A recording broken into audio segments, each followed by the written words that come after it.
ये कहानी है एक ऐसे अमीर कपल की जिनके पास दौलत तो बहुत होती है और उन्हें एक दूसरे से मोहब्बत भी बहुत होती है, लेकिन उसका हस्बैंड एक बीमारी के चलते हमेशा बिस्तर पर पड़ा रहता था। शादी के बाद एक पत्नी को अपने पति से जो प्यार चाहिए होता है वो प्यार उसे कभी नहीं मिला था, जिसके चलते धीरे धीरे उसकी अफेयर उनके ही फैमिली डॉक्टर के साथ हो जाती है। वो अक्सर चुप चुप के उससे मिलने जाया करती है, क्योंकि जो सुख उसे कभी नहीं मिला था अब वो सुख उसे डॉक्टर के साथ महसूस होने लगती है। अब डॉक्टर के साथ वो खुश तो बहुत थी, लेकिन उस डॉक्टर के मन में तो कुछ और ही प्लान था, जिसे देखेंगे हम आज की इस पूरी कहानी में। और कहानी शुरू होती है एक हॉस्पिटल के रूम से, जहाँ पर हम कैथरीन नाम की एक औरत को देखते हैं। उसका बहुत ही भयानक एक्सीडेंट हो चुका था और उसके सर पर इतनी गहरी चोट लगी थी कि अब वो कुछ बोल नहीं सकती थी। उसे सब सुनाई तो दे रहा था और एक आंख भी खुली हुई थी, लेकिन वो न तो आंखें हिला पा रही थी और न ही कोई जवाब दे पा रही थी। उसकी देखभाल करने के लिए निकी नाम की एक नर्स मौजूद थी, जो बार बार उससे पूछती है कि आपके साथ क्या हुआ था, लेकिन कैथरीन की तरफ से कोई भी रिएक्शन नहीं आता।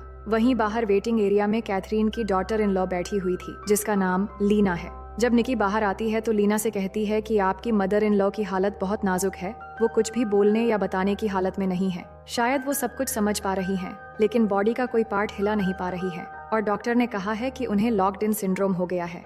ये सुनते ही लीना की आंखों में आंसू आ जाते हैं, पर निकी उसे दिलासा देती है कि हम उनके बारे में थोड़ा बहुत जान लें तो शायद उन्हें ठीक करने में मदद मिल सकती है। जिसके बाद लीना सब कुछ बताने लगती है कि सालों पहले कैथरीन हॉलीवुड की एक बहुत ही फेमस फिल्म स्टार हुआ करती थी और अपने दौर में वो सबसे पॉपुलर थीं। फिर उन्होंने एक बहुत अमीर आदमी से शादी की जो एक बड़े स्टेट के मालिक थे, लेकिन उनके हस्बैंड ने मरने से पहले कैथरीन को कुछ भी दिए बिना सारी प्रॉपर्टी अपने बेटे के नाम कर दी, जिसका नाम जेमी था। लीना बताती है कि वो खुद कैथरीन की बेस्ट फ्रेंड की बेटी थी। जब उसकी माँ की मौत हुई तो कैथरीन ने उसे अडॉप्ट कर लिया। इसके बाद से वो उन्हीं की हवेली में रहने लगी थी और जेमी, जो कैथरीन का सौतेला बेटा था, वो भी वहीं रहता था। लेकिन कैथरीन को जेमी से हमेशा चिढ़ रहती थी, क्योंकि उसी के नाम सारी प्रॉपर्टी कर दी गई थी। जेमी की तबीयत शुरू से ही बहुत खराब रहती थी। एक खतरनाक बीमारी की वजह से अचानक उसे दौरे पड़ने लगते थे। उसे बाउंड्री से बाहर नहीं जाने दिया जाता था, क्योंकि अचानक वो गिर जाता था। लीना खुद उसकी देखभाल करती थी और बचपन से ही दोनों एक दूसरे को जानते थे।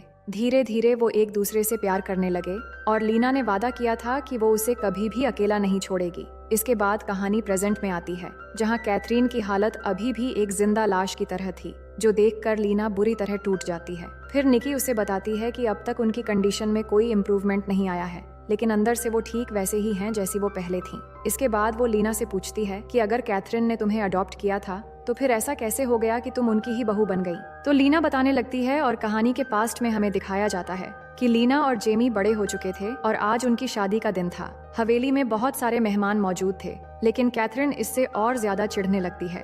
अब उसे लगता है कि लीना ने सिर्फ पैसों के लिए जेमी से शादी की है ताकि वो इस स्टेट की मालकिन बन सके।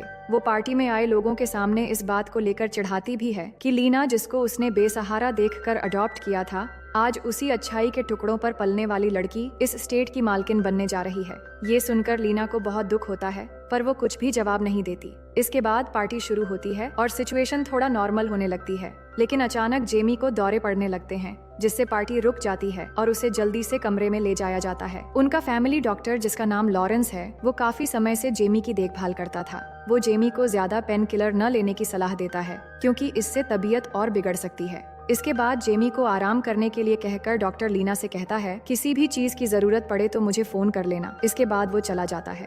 फिर हम प्रेजेंट का सीन देखते हैं, जहां डॉक्टर लॉरेंस लीना को छोड़ने आता है। इस बीच निकी ये सब देख रही होती है और वो समझने लगती है कि शायद लॉरेंस और लीना के बीच कुछ चल रहा है। अब हॉस्पिटल में कैथरीन की हालत अभी भी वैसे ही थी और निकी भी उसकी देखभाल में लगी हुई थी। तभी निकी लीना को बुलाकर उसे कैथरीन की साफ सफाई करना सिखाने लगती है, क्योंकि आगे उसे ही ये सब संभालना है।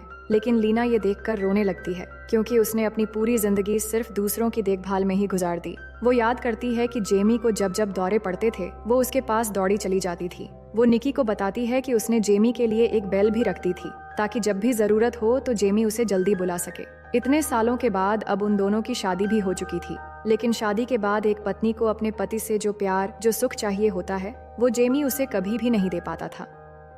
इन सब के बावजूद भी लीना उसकी अच्छे से देखभाल करती है और जेमी की वजह से वो घर से बाहर नहीं जा पाती थी। उसकी जिंदगी सिर्फ जिम्मेदारियों में उलझकर रह गई थी। वो अपने खुद के सारे सपने जैसे पीछे छोड़ चुकी थी। कभी कभार वो स्विमिंग करने के लिए पास के झील में जाती थी। तभी एक दिन हवेली के एरिया में उसे डॉक्टर लॉरेंस मिल जाता है। वो एक महंगी गाड़ी से आया हुआ था जो देखकर लीना मजाक में पूछती है कि शायद तुम्हें कोई लॉटरी लग गई है। लॉरेंस एक डॉक्टर होने के साथ साथ उनके लिए एक दोस्त की तरह भी पेश आता है। वो कहता है कि नहीं, ये तो लोन के पैसों से लिया है। फिर वो पूछता है कि तुम शायद स्विमिंग करने जा रही हो। तो लीना थोड़ी मायूसी के साथ कहती है कि हाँ, कभी कभार स्विमिंग के लिए निकल जाती हूँ, जिससे थोड़ा बहुत अच्छा भी लगता है, लेकिन बेल बजने तक वापस आना पड़ता है। लॉरेंस कहता है कि अच्छे लगने के कई सारे तरीके हैं। बाहर की दुनिया बहुत ही खूबसूरत है, लेकिन तुमने जो डिसीजन लिया वो शायद कोई भी नहीं कर पाएगा। खुद के सपनों को इग्नोर करते हुए तुम जो कर रही हो, ये बहुत ही महान काम है। फिर बातों बातों में लॉरेंस उससे थोड़ा बहुत फ्लर्ट भी करता है, जिससे हमें साफ पता चल रहा था कि वो लीना से कुछ कहना चाहता है।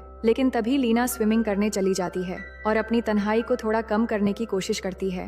वो जानती थी कि वो क्या कर रही है, लेकिन जिसे वो प्यार करती है उसे छोड़कर बाहर की खूबसूरत दुनिया को वो कैसे महसूस कर सकती है। तभी बेल बजने की आवाज सुनकर वो दौड़ती हुई हवेली पहुंचकर देखती है कि जेमी को बहुत तेज द्वारा पड़ा था, जिससे वो बेहोश हो चुका है। इसके बाद जल्दी उसे हॉस्पिटल में ले जाया जाता है। हॉस्पिटल में डॉक्टर लॉरेंस आता है, जो लीना को दिलासा देता है कि सब ठीक हो जाएगा। और यहाँ पर हम निकी को भी देखते हैं, जो पहले भी जेमी का ख्याल रख चुकी थी। वो लॉरेंस से कहती है कि इतनी हैवी डोज का पेन किलर क्यों दे रहे हैं, आपको तो जरूर पता होगा इससे पेशेंट को कितने साइड इफेक्ट्स हो सकते हैं। तो लॉरेंस गुस्से में आकर उसे बाहर ले जाकर जवाब देता है, तुम एक नर्स होकर मेरे काम में दखल मत दो, मैं फैमिली डॉक्टर हूँ और क्या करना है मुझे पता है। फिर अगले दिन लीना लॉरेंस से मिलने जाती है और कहती है, मैं जेमी की हालत से बहुत डर रही हूँ, मैं उसे छोड़ना नहीं चाहती, पर ये भी सोचती हूँ कि उसके बिना मेरी लाइफ खोखली हो जाएगी। ये सुनकर लॉरेंस कहता है, तुम्हें अपनी लाइफ जीने का पूरा हक है, तुम चाहो तो किसी दोस्त के साथ बाहर घूम आओ, तुम बहुत खूबसूरत हो और अपनी जिंदगी को ऐसे ही बर्बाद मत होने दो।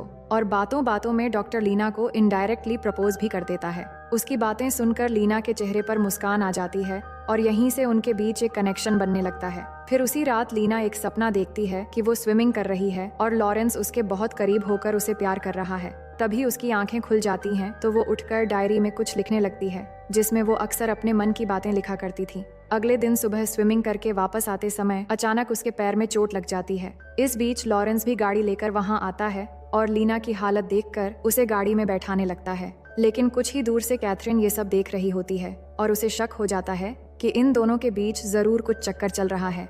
फिर घर जाने के बाद वो लीना से कहती है, तुम जो कर रही हो वो सही नहीं है। मैं जब तुम्हें इस घर में लाई थी तब तुम लाचार थी, लेकिन अब मैं खुद अपने ही घर की मेहमान बन गई हूँ। इस बात को लेकर लीना उसके साथ थोड़ा बहस करती है और फिर नजरअंदाज करके वहाँ से चली जाती है। अगले दिन हम देखते हैं कि लीना लॉरेंस के साथ टेनिस खेल रही होती है और इस दौरान लीना लॉरेंस के प्राइवेट पार्ट में शॉट मार देती है, जिससे उसे बहुत तकलीफ होता है। इसके बाद रात का सीन देखते हैं, जहाँ लीना जेमी को सोता हुआ छोड़कर चुपचाप घर से निकलती है और एक बार में जाकर लॉरेंस से मिलती है। लेकिन उसके मन में बेचैनी थी, क्योंकि जेमी की हालत कभी भी बिगड़ सकती है। तो लॉरेंस कहता है कि परेशान मत हो, मैं तुम्हें घर छोड़ देता हूँ।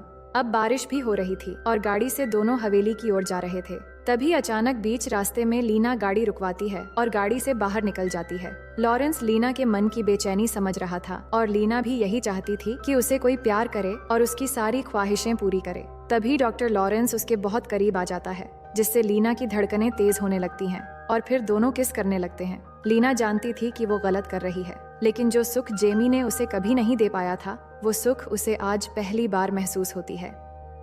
और इसी रात के बाद से लीना को डॉक्टर लॉरेंस की आदत हो जाती है। फिर अगले दिन कैथरीन की बर्थडे सेलिब्रेशन पर एक फैमिली डिनर रखा जाता है, जहां पर कैथरीन ने लॉरेंस को भी इनवाइट किया होता है। पर उस बीच लॉरेंस चुपके से लीना की ड्रेस में एक लेटर डाल देता है। फिर डिनर टेबल पर सब बैठते हैं, लेकिन डॉक्टर लॉरेंस का ध्यान सिर्फ लीना पर थी। इसके बाद केक काटा जाता है और माहौल थोड़ा अच्छा होने लगता है। ये केक खुद लीना ने बनाया था कैथरीन के लिए, लेकिन कैथरीन की नफरत तो लीना से शादी के बाद से ही शुरू हो गई थी। वो कहने लगती है, मैंने लीना को इसलिए अडॉप्ट किया था क्योंकि उसकी माँ मरने वाली थी। मैं उसे बेसहारा नहीं छोड़ना चाहती थी, इसलिए उसे अपने घर ले आई, लेकिन बदले में इस लड़की ने मेरा सब कुछ छीन लिया। पहले तो प्यार का नाटक करती रही, लेकिन आखिरकार मेरी ही प्रॉपर्टी अपने नाम करवा ली। ये लालची लड़की कभी नहीं बदल सकती। ये सुनकर लीना भी गुस्से में कुछ बातों का जवाब देती है और फिर वहाँ से चली जाती है। फिर जेमी कैथरीन से कहता है, आप गलत फहमी में जी रही हो। लीना बचपन से सिर्फ आपका प्यार चाहती थी, लेकिन आपने उसे कभी भी समझने की कोशिश नहीं की। लीना ये सब सुन रही होती है और तभी वो लॉरेंस का लेटर देखती है, जिसमें लिखा था कि वो उससे चुपके से गाड़ी में आकर मिले। इसके बाद हम दोनों को जंगल के बीच डॉक्टर लॉरेंस की कार में देखते हैं, जहाँ पर दोनों फिर से इंटीमेट हो रहे थे। और इस तरह से वहीं पर सुबह हो जाती है। फिर दोनों एक दूसरे से बात कर ही रहे थे कि अचानक कैथरीन वहाँ से गुजर रही होती है। तभी उसे लॉरेंस की गाड़ी देखकर शक होता है। वो देखने की कोशिश करती है पर लीना और लॉरेंस छिप जाते हैं। इसके बाद कैथरीन वहाँ से चली जाती है। फिर नेक्स्ट सीन में लीना को हम डायरी लिखते हुए देखते हैं। तभी जेमी उसे कहता है कि मैं जानता हूँ तुम अपनी जिंदगी को अच्छे से जीना चाहती हो, पर मेरी वजह से वो सब नहीं कर पा रही हो, क्योंकि मैं तो बिस्तर पर पड़ा हुआ एक बीमार आदमी हूँ। तुम्हारे मन में क्या चल रहा है शायद मैं नहीं जानता, लेकिन चिंता मत करो, मैं तुम्हारी डायरी कभी नहीं पढ़ूंगा क्योंकि मैं तुम्हारी रिस्पेक्ट करता हूँ। ये सुनकर लीना रोने लगती है और थोड़ी गुस्से में कहती है, रिस्पेक्ट करना तो दूर, तुम मेरे मन की बात जानने की कभी कोशिश ही नहीं करते। बचपन से तुम बिस्तर पर पड़े रहते हो, तुम्हें क्या पता कि सपने किसे कहते हैं और बाहर की दुनिया कैसी है। ना तुम जी पा रहे हो और ना ही मुझे जीने दे रहे हो, पर इससे तुम्हें क्या, तुम्हें तो सिर्फ अपनी बीमारी की पड़ी है। इन सारी बातों को लेकर दोनों में थोड़ा झगड़ा हो जाता है। इसके बाद लीना चुपके से लॉरेंस से मिलने जाती है और कहती है कि मैं इस तरह और मर मर के जी नहीं सकती। उनकी वजह से बचपन से मैं खुद को भूल चुकी हूँ, पर अब मुझसे और नहीं होगा। तुम चाहो तो हम कहीं दूर भाग चले जाएंगे, क्योंकि मैं तुम्हारे साथ जीना चाहती हूँ। पर लॉरेंस कहता है, अगर मैंने ऐसा किया तो प्रॉब्लम हो जाएगी, इससे मैं अरेस्ट भी हो सकता हूँ, लेकिन मेरा एक सलाह मानो तो सब ठीक हो सकता है, और इसके लिए मेरे पास एक प्लान भी है। लीना डॉक्टर लॉरेंस के प्यार में पूरी तरह से पागल हो चुकी थी। वो कहती है, मैं कुछ भी करने को तैयार हूँ, क्योंकि मैं और नहीं सह सकती। इसके बाद दोनों फिर से एक दूसरे को किस करने लगते हैं और वहीं पर तूफान और भूकंप के मजे लेने लगते हैं। और इस तरह से कुछ दिनों तक अलग अलग जगहों पर दोनों ऐसे ही चुप चुप के मिला करते हैं और बहुत मजे करते हैं। फिर एक दिन लीना जब झील के पास बैठी हुई थी, तभी वहाँ जेमी को लेकर डॉक्टर लॉरेंस आता है और कहता है, हम पास के ही आइलैंड पर घूमने जा रहे हैं। पर लीना मना करने लगती है क्योंकि जेमी को अचानक दौरे पड़ सकते हैं और उसे तैरना भी नहीं आता। इस पर जेमी कहता है कि कोई बात नहीं, मैं अभी ठीक हूँ, चलो चलते हैं। मैं कभी तुम्हें कहीं पर घुमाने नहीं ले जा पाया और मेरी वजह से तुम्हें हमेशा उदास रहना पड़ता है, और ये छोटा सा आइलैंड पास में ही तो है, बस थोड़ी दूरी की बात है। लॉरेंस भी कहता है, चलो कुछ नहीं होगा, और बोट में चलाऊंगा। फिर वो चुपके से लीना को कहता है, जैसा मैं कहता हूँ वैसा करो। ये कहकर वो बोट में चढ़ जाता है और तीनों बोट में बैठकर उस आइलैंड की ओर बढ़ने लगते हैं। लेकिन लीना समझ जाती है कि लॉरेंस कुछ करने वाला है, क्योंकि उस दिन लॉरेंस ने कहा था कि अगर हम दोनों को एक होने हैं तो हमें बहुत हिम्मत दिखानी पड़ेगी। वो परेशान हो रही थी पर कुछ कह भी नहीं पा रही थी। फिर कुछ दूर जाने के बाद वो आइलैंड दिखने लगता है जहाँ कुछ लोग लकड़ियाँ भी काट रहे होते हैं। इस बीच लॉरेंस चालाकी से बोट का चप्पू जानबूझकर पानी में छोड़ देता है। फिर उसे लेने के बहाने बोट को हिलाने लगता है और अगले ही पल बोट पूरी तरह पलट जाता है, जिससे तीनों पानी में गिर जाते हैं। जेमी तो तैरना नहीं जानता था, तो लीना किसी तरह पकड़कर उसे बचाने की कोशिश करती है, क्योंकि कहीं न कहीं वो अभी भी जेमी से प्यार करती थी। लेकिन तभी लॉरेंस जेमी को पानी के नीचे खींच लेता है। लीना उसे पकड़ने की कोशिश करती है, पर लॉरेंस उसे पानी के एकदम नीचे ले जाता है, जिससे उसकी मौत हो जाती है। इसके बाद देखते हैं झील के किनारे पुलिस आती है, जहां लॉरेंस ये सब कुछ एक एक्सीडेंट बताने लगता है। वही कैथरीन भी दौड़कर आती है और रोने लगती है, लेकिन अब तक पुलिस को जेमी की लाश नहीं मिल पाई थी। लीना भी टूट चुकी थी क्योंकि वो जेमी को मारना नहीं चाहती थी, लेकिन लॉरेंस ने उसे जान से मार डाला। इसके बाद लीना खुद को कमरे में बंद कर लेती है। उसे गिल्ट महसूस होने लगता है कि उसकी मौत की जिम्मेदार वो खुद है और उसे आसपास महसूस करने लगती है। फिर एक रात लॉरेंस उसके कमरे में आता है। फिर बिना कुछ बात किए वो लीना के करीब आता है और दोनों इंटीमेट होने लगते हैं। लेकिन उसी दौरान लीना महसूस करती है कि उसके कमरे में बहुत सारा पानी भरने लगा है और ये पूरी हवेली डूब रही है। तभी अचानक उसे जेमी की आत्मा दिखाई देती है और वो डर जाती है। इसके बाद दोनों कार में जाते हैं, जहां लीना कहती है कि हम यहाँ पर नहीं रह सकते, अब शायद जेमी की आत्मा मेरा पीछा कर रही है। लॉरेंस कहता है, तुम परेशान मत हो, मैंने ये सब तुम्हारे लिए किया ताकि तुम मेरी हो सको। अब ये प्रॉपर्टी तुम्हारे नाम है क्योंकि तुम जेमी की वाइफ थी, इसे बेच दो तो हम पैसे लेकर कहीं दूर चले जाएंगे। पर लीना कहती है, मैंने कैथरीन से वादा किया था कि ये प्रॉपर्टी कभी नहीं बेचूंगी और मैं ऐसा कभी नहीं कर सकती। लॉरेंस जवाब देता है, तो फिर ये सब करने का क्या फायदा, ये सब कुछ तो हमारा प्लान था, और मैंने तुम्हारी डायरी भी पढ़ ली है जिसमें तुमने कई तरीके लिखे हैं कि कैसे जेमी को मारा जा सकता है, और धमकी देता है कि अगर तुमने कुछ बोला और मेरी बात नहीं मानी तो मैं ये डायरी पुलिस को दे दूंगा और सबको लगेगा कि तुम ही कातिल हो। ये सुनकर लीना समझ जाती है कि लॉरेंस ने ये सब उसके प्यार के लिए नहीं बल्कि उसकी प्रॉपर्टी के लिए किया था। इसके बाद वो सीधा घर चली जाती है और कैथरीन को ढूंढने लगती है, लेकिन कैथरीन कहीं भी नजर नहीं आ रही थी। तभी वो हवेली के दूसरे साइड देखती है जहाँ लॉरेंस की गाड़ी अभी भी थी। उसे शक होता है तो चेक करने के लिए जाती है, जहाँ पर एक और सच उसकी इंतजार कर रही थी। वो देखती है कैथरीन और लॉरेंस एक दूसरे को किस कर रहे हैं। अब लीना को पूरी तरह समझ आ जाता है कि लॉरेंस ने सिर्फ उसे ही नहीं, कैथरीन को भी अपने जाल में फंसाया था। सब कुछ उसने पहले से प्लान किया ताकि कैसे भी करके इस प्रॉपर्टी के पैसे हासिल कर सके। इसके बाद लीना गुस्से में अपना बैग पैक करके वहाँ से जाने लगती है, लेकिन कैथरीन और लॉरेंस को पता चल जाता है और हो सकता है वो जाकर पुलिस को भी बता सकती है। इसलिए लॉरेंस उसे रोकने की कोशिश करता है, लेकिन लीना नहीं मानती तो लॉरेंस जबरदस्ती करता है और उसे मारने की कोशिश करता है। पर लीना किसी तरह भागते हुए जाकर कमरे का दरवाजा बंद कर लेती है। वो समझ चुकी थी कि लॉरेंस और कैथरीन उसे जान से मार देंगे, इसलिए वो उनके कई बार कहने पर भी दरवाजा नहीं खोलती। लेकिन लॉरेंस उसके कमरे की एक खिड़की को किसी तरह खोलकर अंदर आने की कोशिश करता है। तभी लीना उसके हाथ में चाकू मारकर उसे वहीं पर फंसा देती है। फिर वो एक बंदूक लेकर वहाँ से निकलने की कोशिश करती है, लेकिन तभी कैथरीन उसके सामने पड़ जाती है और दोनों में हाथापाई शुरू हो जाती है। इस बीच लीना सीढ़ी के नीचे गिर जाती है और बंदूक कैथरीन के हाथ में आ जाती है, इसलिए वो वहाँ से भागना शुरू कर देती है। वही लॉरेंस भी किसी तरह दीवार तोड़कर अपना हाथ छुड़ा लेता है और अब लॉरेंस और कैथरीन दोनों लीना के पीछे पड़ जाते हैं। कुछ दूर भागने के बाद कैथरीन लीना को गोली मार देती है, लेकिन यहाँ बात कुछ और है जो हमें आखिर में पता चलेगा। अब यहाँ से कहानी फिर से प्रेजेंट में आती है, जहाँ निकी को लीना पर यकीन नहीं होता कि कैथरीन सच में उसे मारना चाहती थी। उसे लग रहा था कि शायद लीना बहुत कुछ छुपा रही है। तभी निकी को पता चलता है कि कैथरीन को सेंस आ गया है और वो अपनी आंखें झपका सकती है, जिसके बाद वो उसके पास जाकर सच का पता लगाने के लिए उसके सामने अल्फाबेट बोर्ड रख देती है, ताकि इशारों में वो बता सके कि उसके साथ क्या हुआ था। और इशारों में वो बता देती है कि उसे मारने की कोशिश की गई थी। लीना भी ये सब देख रही थी, लेकिन असली कातिल कौन है ये सुनने से पहले वो सीधे लॉरेंस के पास जाती है और उसे कहती है कि पुलिस को इन सब में इन्वॉल्व होने से पहले हम कैथरीन को किसी भी तरह घर ले जाएंगे और वहीं पर कोई एक्सीडेंट के बहाने उसे मार देंगे।